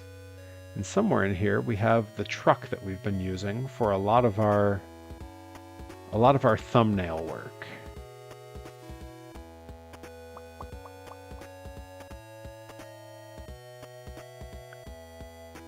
It always takes me a minute to find it. Nika Bean's dropping the, seeing like we can't use this one because it's not a truck. And we've got something that has to go in the back of the truck design. Let's see, what was my 5th truck design? What was this? Was it a pickup? Because if it's not, we're gonna have to, yeah, not quite a pickup. Although it is a cool design. I had started on a Mack truck design, so good to know. Noted.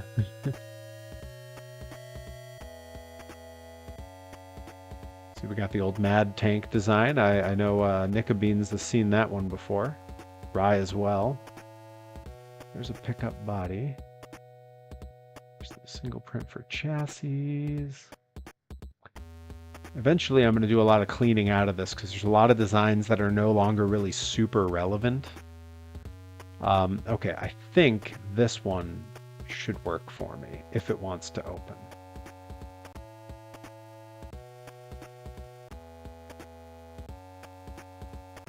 Yeah, this was the one that we dropped the camper on for the thumbnail the other day. So this is a good one. We know this one works.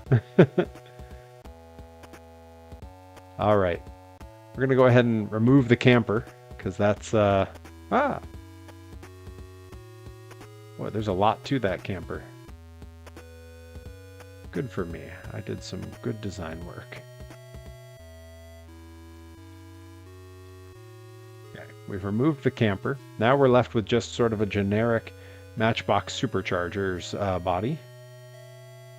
Going to copy that and drop it on in here. It's going to need to be mirrored. Like that.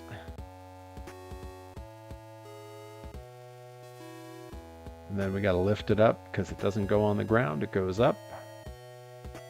Somewhere like right under that front bumper is how we designed it.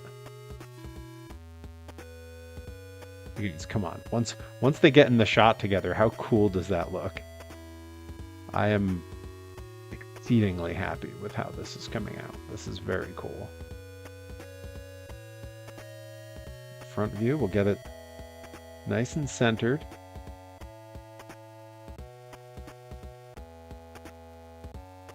We can actually probably bring it down a little bit. Something like to about there. And now we'll back it in until it attaches. And I'm just going to sink it right in like that. Let's see, how's that? That looking good? We need to come forward just a hair. Just till those are not touching each other. There we go. Well, that looks pretty good to me. All right. I wonder, should we make this yellow? I often see snowplows being sort of a yellow color. That reads like construction stuff, right? Whoa, hey now. Everybody be cool. Maybe like that. No, that definitely reads. That's Tonka. Actually, that's snowplow yellow, right? That looks like a snowplow. Let's see.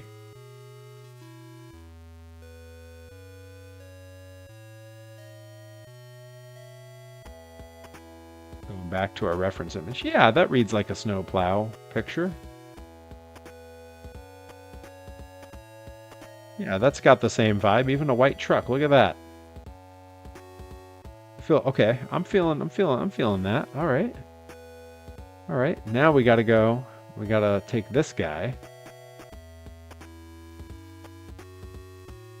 Copy him. Drop it on in here.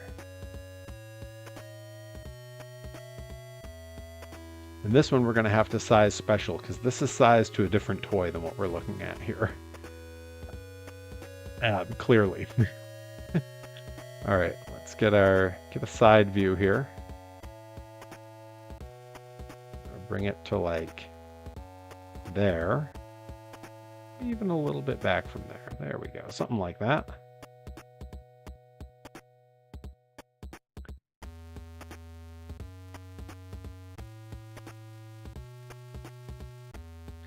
Actually, it's not a terrible fit, truth be told.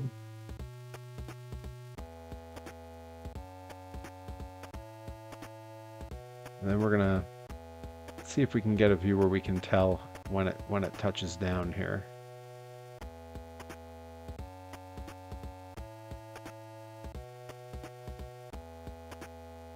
Now this would have wheel wells to contend with on this design, but it's not for this one. So we're okay. I don't mind that little interaction there. It's not an issue because again, the toy we designed it for does not have wheel wells in the back bed. All right. So I think we're going to need to stretch this to make it fit. I think it'll still look fine. Yeah, that still looks great. Look at that. It even comes up and over the back just like I designed it. Even though it's designed for a different toy, it totally fits. Ha! Outstanding. Yeah, feel good about that. That looks great.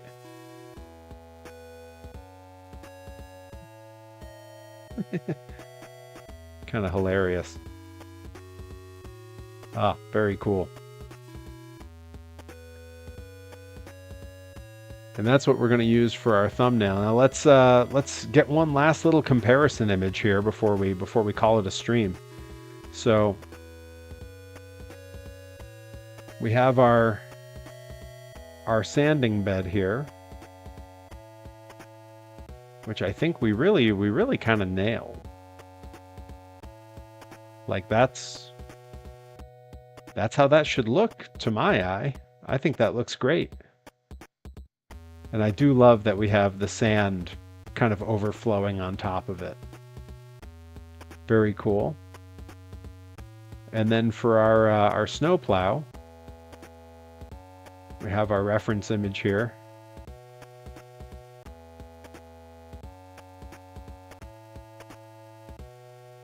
Yeah. Guys, come on. This is a project that I put off for a little while, not because it was intimidating or anything, but because other ones came up first. The ride truck, the camper, those sort of came up first. Now what's nice about these is when you're printing on the printers I have, which are not exceedingly large printers, when you're printing for something the size of a die-cast monster truck, which is not a particularly large toy, There are a few cool advantages. The first is I made two pieces here. I made the sanding bucket and I made the plow. They should both print on the same print. They'll fit on the print bed together and print all at once, which is really nice. Even on a small printer, they'll print in one go.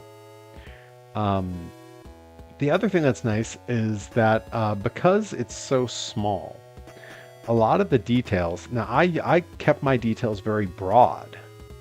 You know, these headlights are very broad. That chain is very sort of big and thick. Like, I kept the details broad. You know, I didn't do any really fine, small, nitty-gritty work here because it doesn't really show through in the final product. When you look at a toy like this, and this is something that's die-cast metal, you can put really fine detail into it, like the work on the grill there. Even then, they keep it pretty broad. They keep the details kind of large, because when you narrow it down and you get it really small, you lose a lot of that detail. What we're seeing in this truck design here, this little fine mesh, some of that does come through on my resin printers because they're meant for that. They're meant for very fine detail. But by the time you've painted it, by the time you're looking at the piece, because it's so little, it doesn't land, it doesn't read on the eye. And toys are broad. The details on them are large. To that point, I'm going to show a couple of the toys I prepared for the Show a Toy because I want to show this exact point. This is, if you're familiar with Kinnikuman, the muscle figures. When I was in Japan, they have their essentially, what are their vending machines? There's Show a Toy. They're getting redeemed anyway. They have their the gachapon, they call them. It's their little vending machines where the toys come out in a little ball. They're very popular. Stores with hundreds of these little machines, sort of like what we have at grocery stores when you'd get a little toy in a little bubble. They had a few different Kinnikuman ones, a few different muscle figures. This one is actual die-cast metal. That is the main character, Kinnikuman. And he is, if you hear that, he is metal. He is hard metal. And even with him, where he's cast in metal, where you get a lot of fine detail when you cast in metal, they kept everything broad. The fingers are kind of all one piece here. They're not separate. That's because, again, when you're demolding, you want fewer small pieces to be destroyed. Similarly, the other toys I was going to show off this stream, which you're all getting to see now, these are my toys from when I was young. These are from, oh my gosh, I don't even think there's a year on them. Holy cow, no, there isn't. Or if there is, it's long since kind of scuffed away. But these are OG figures. These are original from when the show was first airing figures of Beavis and Butthead. And you'll see they've done something I really like here. They use the cartoon style to their advantage, where the ears don't really stick off of the character. They've drawn them in instead. Same can go for some of the detail on the nose. They've drawn it in instead of had it come off 3D. The hands are molded directly into the figure, and the fingers are sort of drawn on. And that's because, again, the molding process can be very difficult, very complicated. You want as few failed prints, or in their case, as few failed mold pulls as possible. So they keep the designs very simple. That's why, like, you can see the elbows and the arms are not apart from the figure. It's essentially like part of the figure. So yeah, these are all great examples of why I keep so many of my toy designs really simple that way. I like to have parts that touch, parts that overlap. And it's because if you don't do that, if you go for hyper-realism, Perry, can I play with your toys, please? I am Cornholio. If you go for hyper-realism in these parts, like, for example, what they do in the Kings of Crunch series with my Crimson Crusher toy here, which is an incredibly realistic representation of that monster truck. I mean, I would have killed for toys that looked this real when I was little because I wanted them to look like the real thing. But it doesn't look like a toy. You know, it looks like a model or a collectible, and really that's what it is. all that hyper realism takes away from the toy vibe. And I like when things look like a toy. You know, you hear the term toyetic used for something that has the aesthetic of a toy. And I feel that. I really feel that. Because, you know, if you asked me which looks more fun, which looks more cool, the old Beavis and Butthead from the 90s or the modern era Crimson Crusher, I think this one's cooler. They're both great, and I'm psyched to have them both in the collection, but there's a certain feel to that mass-produced old school toy where they cut a few corners. They made some key artistic decisions, if you will, specifically with the idea of producing these toys at scale and in a way that they would not break and fall apart on everyone. So that has been our stream, guys. I think we did a great job. Let's get one last look at our hard work here. Our plow with the direction arm and the chain and the headlights, and it interacts and connects with the toy. We got the support pieces on the back. We got our sanding bucket with its disperser, all the support ridges, and even some dirt coming out of 3 separate wells on the thing. I think we've done some really cool work here, and I'm very excited. Whoa! Oh, who did we get? What did we get? Ah, go round. The Grizz crew raiding, coming running in. Thank you guys so much for dropping in. You're getting here right as we've wrapped up some work in Tinkercad. You know what? Since you're here, we'll review it real quick. You can sort of tell what we've been working on. We'll start with the sanding bucket. This is a sanding bucket we designed today. We designed this as an accessory to this old school monster truck that we're going to turn into our snow removal truck. And that bit you're seeing there, that sanding bucket, complete with sand and everything, just bloop, pops right into the back of the truck. And it will just sit in the truck. It'll just go right on. And that is designed to look like this. There it is. Designed to look like this.